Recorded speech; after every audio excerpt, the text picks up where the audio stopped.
You're watching Omaha Bound, inside the Men's College World Series.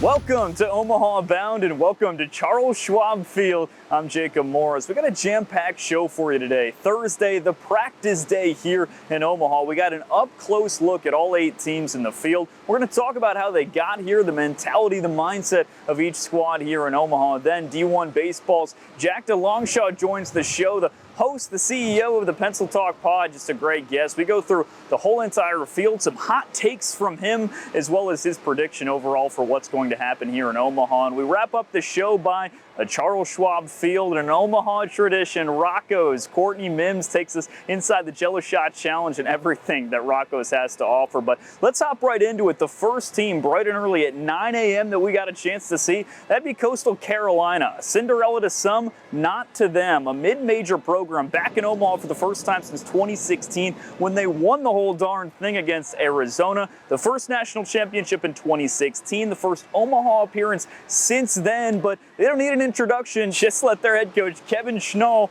lay it out for you why the Chanticleers belong here. This team deserves to be back. We're 53-11. We've won 23 straight games in a row. We're one of 8 teams in the entire country still playing, and this team, again, deserves that opportunity. They've played so relentless and so consistent all year. As a coach and as a first-year head coach, couldn't be more proud. I mentioned that 2016 matchup between Arizona and Coastal Carolina. As fate would have it, the first showdown in the 2025 Men's College World Series, that'd be Arizona and Coastal Carolina. The Wildcats, the next team onto the field. A fascinating season, the first in the Big 12 for U of A, and struggled a little bit in the regular season, but got red hot down the stretch, as is the case with a lot of these teams. Arizona won the Big 12 tournament and then went ahead and won a regional, and then in their super regional, went to Chapel Hill against a really talented North Carolina team, lost the first game by 16 runs, but bounced back and won the next 2 to make it back to Omaha for the first time since 2021. Outfielder Aaron Walton talked about how that super showed just how resilient this group is. Yeah, I think that says a lot about the kind of team we have to be able to bounce back after a loss like that. So I think, and that's been a common theme throughout the season and throughout the fall, even just being resilient and being tough. And yeah, I think it's super, just a big part of who we are. This is all of our dreams, is just come out here and play at this great park. I mean, it's awesome. It's really all we've worked for throughout the fall and just throughout the season, so it's been incredible. The Wildcats red hot right now, just like Coastal. That'll be a fascinating matchup. But speaking of former Pac-12 teams, how about Oregon State making it back to Omaha as well? The Beavers have been independent all season long, and yet found a way to put together a really tough and competitive schedule, and that prepared them. Had a couple of weeks off and then found their way through a regional, found their way through a super, and are back in Omaha once again. The Beavers didn't hang their head about being independent. A.J. Singer talked about how being independent has forced this team to become tougher and has ultimately helped benefit them and lead them to Omaha. I love road games. So it taught us how to be a tight-knit group. I think a lot of teams go on the road and they kind of just hide in their rooms. We go on the road and we like to explore downtown, all the food, all the desserts. So we go out as a team. Instead of texting individual guys, hey, you want to go here? We send it in the group chat. We try and get as many people as we want. So I think that's a big part for us, is trying to include everyone. And I think that's what makes us able to come back here, is what we do off the field. Because all teams are talented.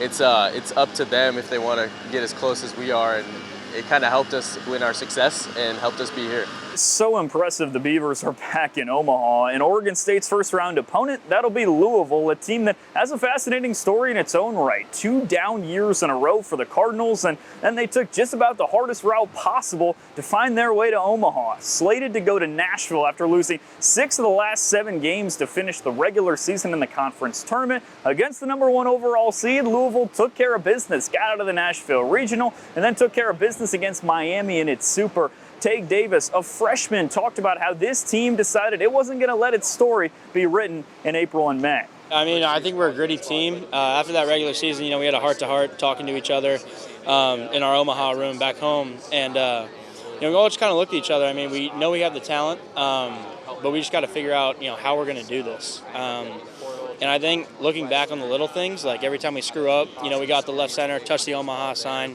come back to first base, then we'll do our thing, it's just the repetition of that stuff is, I think, very crucial down the road because you've been here before. Like, you feel like you have felt that pressure. All right, let's switch gears and head to the other side of the bracket now. And stop me if you're sensing a theme here, but we begin with yet another former Pac-12 team. That'd be the UCLA Bruins, now playing in the Big Ten. The Bruins making their first Omaha appearance since they won the national championship in 2013. And this is a team that actually got a look at Charles Schwab Field just a couple of weeks ago. Played in Omaha for the Big Ten tournament. And once UCLA reached the NCAA tournament, all it's done is win, undefeated in NCAA tournament play. It's a program rich with tradition, and for the Bruins, they're happy to bring UCLA back to where the program belongs. We kind of just want to come back here and kind of put our name back out there on the map and kind of just show everyone what West Coast baseball has to offer. I mean, it's really special. We got a special group of guys. We've dealt with a lot of adversity through the year, and just getting back to Omaha where the Bruins should be is really special to us. I mean, it's pretty surreal being back in Omaha. I mean, only 8 teams a year get to come here and compete for a national championship. And the fact that we're still playing baseball in late June is very important to us. And, you know, that's just the main goal. It's what we chase all year. So being back here with just a chance to win a national championship is really real.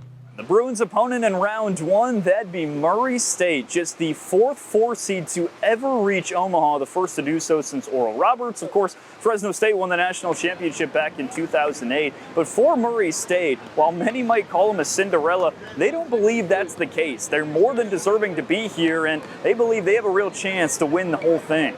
We try to just keep the same process throughout the whole year. We go into every game and expect to win.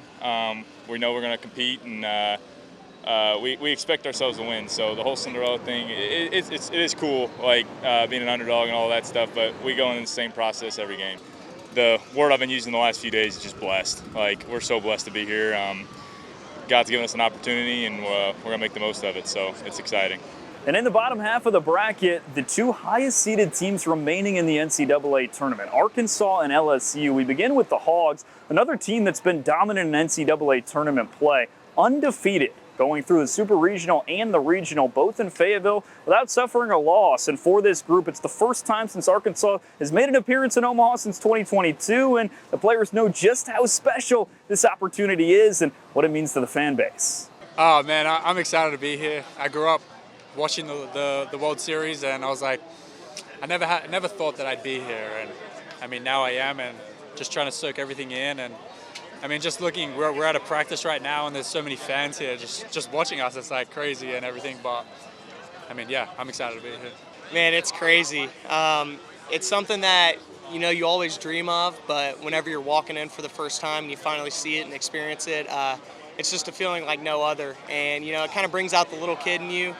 You know, remember being here so many years ago, watching the Hogs play. So it's just really a great experience, and it's just really awesome to be a part of. And Saturday night, the Hogs match up with the LSU Tigers. This is cinema, folks. 3 versus 6. Again, the highest seeded teams remaining in the NCAA tournament. When Arkansas and LSU met in Baton Rouge in the regular season, LSU took a competitive series, a wacky series, as it always is between these two teams. 2 of 3 went to the Tigers, and Jay Johnson knows that LSU is going to have its hands full come Saturday. You just want to help them understand what's around the corner. And, you know, there's a lot of things that are around the corner when you're playing the caliber of teams that are here. I mean, there's 8 championship caliber teams in this field. And you look at what everybody did to get here, is pretty impressive. And then you roll the tape of at least our side of the bracket, and you go like, this makes a lot of sense. LSU and Arkansas on Saturday night at Charles Schwab Field should be one heck of an atmosphere. Time for our first break. When we come back, D1 Baseball's